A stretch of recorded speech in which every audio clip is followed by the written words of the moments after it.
China से आज तक जो भी लोग कॉस्मेटिक्स इंपोर्ट कर रहे थे वो परेशान क्यों हैं? विराट कोहली की खराब फॉर्म, रणवीर सिंह का न्यूड फोटोशूट, या फिर नीरज चोपड़ा का रिकॉर्ड पे रिकॉर्ड ब्रेक करते चले जाना। इस सज्जन को क्या तकलीफ है भाई? क्या तकलीफ है इनको?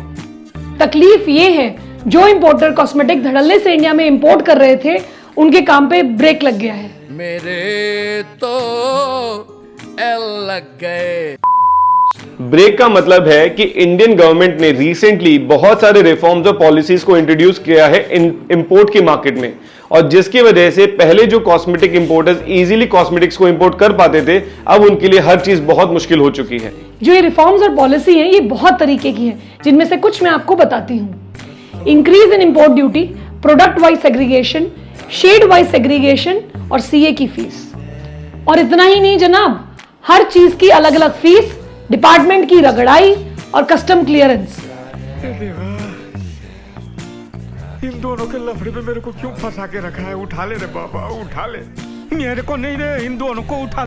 And because of all this, आज तक जितने भी इंपोर्टर्स कॉस्मेटिक्स को आराम से इंडिया में इंपोर्ट करते थे, इन रिफॉर्म्स और पॉलिसीज की वजह से एकदम परेशान हो चुके हैं, और इसीलिए वो सारे के सारे इंडियन मैन्युफैक्चरर्स को खोजने लगे हैं। आ गई माल, आ गया आ गया आ गया। वेट, इसका मतलब जो लोग चाइना से इंपोर्ट करते थे अब वो इंडियन मैन्युफैक्चरर से सामान बनवाएंगे? नहीं, झूठ बोल रहा है। एग्जैक्टली। आज तक इंडियन मैन्युफैक्चरर्स चाइना से बहुत तरीके के कंपटीशन को फेस कर रहे थे, जहां पे कभी शेड की वजह से, कभी क्वालिटी की वजह से, कभी प्राइसिंग की वजह से, कभी लीड टाइम की वजह से, हर कोई इस वजह से कंपटीशन महसूस कर रहा था, और जो एक कंपैटिबिलिटी इंडियन मैन्युफैक्चरर का एक इंपोर्टर के साथ होना चाहिए था, वो नहीं बन पा रहा था। गजब बेइज्जती है। Let's admit one thing, China जो प्रोडक्ट बनाता है उसकी पैकेजिंग, शेप, डिजाइन, कलर्स बहुत ही अमेजिंग होते हैं, लेकिन वो कितना सेफ है क्या आप जानते हैं? नहीं। अगर आप एक एवरेज इंडियन इंपोर्टर की बात करेंगे तो उसने ना तो कभी इंपोर्ट किया है, ना ही वो कभी इंपोर्ट कराना चाहता है, लेकिन उसके पास हमेशा डिमांड बनी रहती है। जहां पर इंडियन मैन्युफैक्चरर्स पहले अपनी क्वालिटी पे ध्यान नहीं देते थे, आज वो अपनी टाइमलाइन, अपनी क्वालिटी, अपनी पंक्चुअलिटी, लीड टाइम, हर चीज पे ध्यान दे रहे हैं, सो दैट वो इंडियन बायर की नीड को सफाइज कर सके, जिसके लिए वोकल फॉर लोकल। पैसा ही पैसा होगा। ये जो टाइम है इंडियन कॉस्मेटिक्स फ्रेटर्निटी के लिए, ये आज तक का सबसे ज्यादा जबरदस्त टाइम है, जहां पे अगर हम थोड़ा सा अपने आप को अपग्रेड करें तो हम अपना बिजनेस शेयर तो बढ़ा ही सकते हैं, साथ ही साथ हम लोग ये भी मेक श्योर कर सकते हैं कि जो भी इंपोर्टर्स और ब्रांड ओनर्स आज तक दूसरी तरफ देख रहे थे, वो अब हमारी तरफ देखें, वो हमको खोजें, और हम उनको पूरे मान और अभिमान के साथ मेक इन इंडिया के प्रोडक्ट्स बना के दें। अभी मजा आएगा ना भिड़ो। और ये इंडियन इंपोर्टर्स के लिए बहुत अच्छा टाइम है।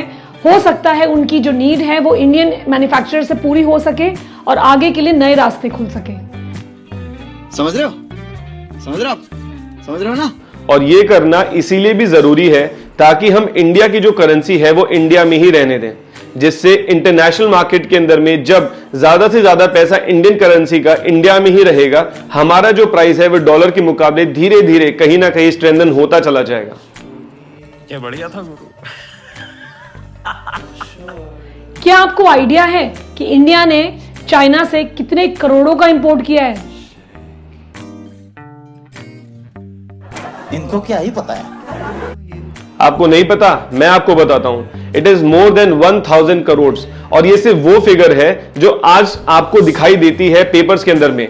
आई एम डेफिनेटली श्योर आपको और मेरे को ये अंदाजा है कि जब हम कुछ भी इंपोर्ट करते हैं तो एग्जैक्ट फिगर्स कभी नहीं दिखाई जाती।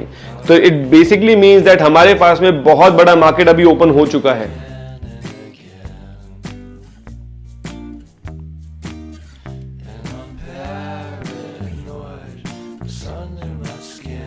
जरा सोचिए, अगर 1000 करोड़ का प्रोडक्ट्स इंडिया में ही मैन्युफैक्चर होता और उसकी परचेज इंडिया में ही होती, तो आपके मैन्युफैक्चरर की परचेज करने की पावर, आपके मैन्युफैक्चरर की रोजगार देने की पावर, आपकी नेगोशिएट करने की पावर कितनी ऊपर चली जाती। अगर आप इंडियन मैन्युफैक्चरर के साथ काम करते हैं तो आप लाइव 1-to-1 मीटिंग कर सकते हैं, अपनी प्रोडक्ट की क्वालिटी एनहांस कर सकते हैं, जो आपकी इमेजिनेशन में प्रोडक्ट है उसको स्वरूप एक विजन को लाइव देख सकते हैं और उसको जल्दी अप्रूव कर सकते हैं और लीड टाइम को कितना कम कर सकते हैं अपने मनमर्जी के प्रोडक्ट के साथ।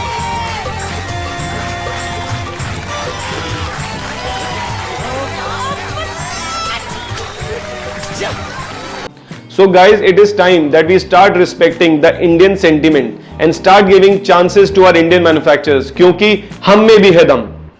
ये बड़ी अच्छी बात कही है।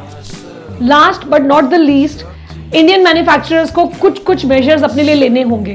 टाइमली क्वेरी को रिवर्ट करना होगा, जो लीड टाइम है उस पर प्रोडक्ट को डिलीवर करना होगा, फोन ना उठाना जैसी नेग्लिजेंस को सोच भी नहीं सकते, और कस्टमर की क्वालिटी पर बिल्कुल ध्यान देना पड़ेगा so that repeat orders Indian manufacturers के पास ही आए।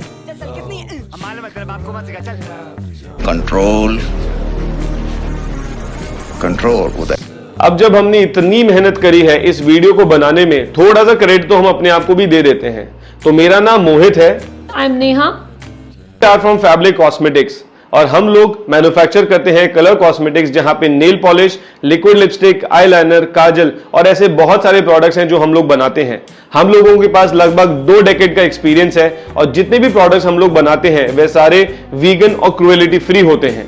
And not just this, apart from this we can give you a lot of options for packaging. आपको किस तरीके का कंटेनर चाहिए, किस तरीके की पैकेजिंग होनी चाहिए, आपको बेसिकली प्रोडक्ट जो है वो किस प्राइस पे बेचना चाहिए, या आपको कहां पे बेचना चाहिए, कहां पे मार्केट है, किस तरीके के शेड्स आपको लेने चाहिए, किस तरीके का आपको लुक एंड फील होना चाहिए पूरे प्रोडक्ट का, हम आपको हर एक चीज में पूरी मदद करेंगे।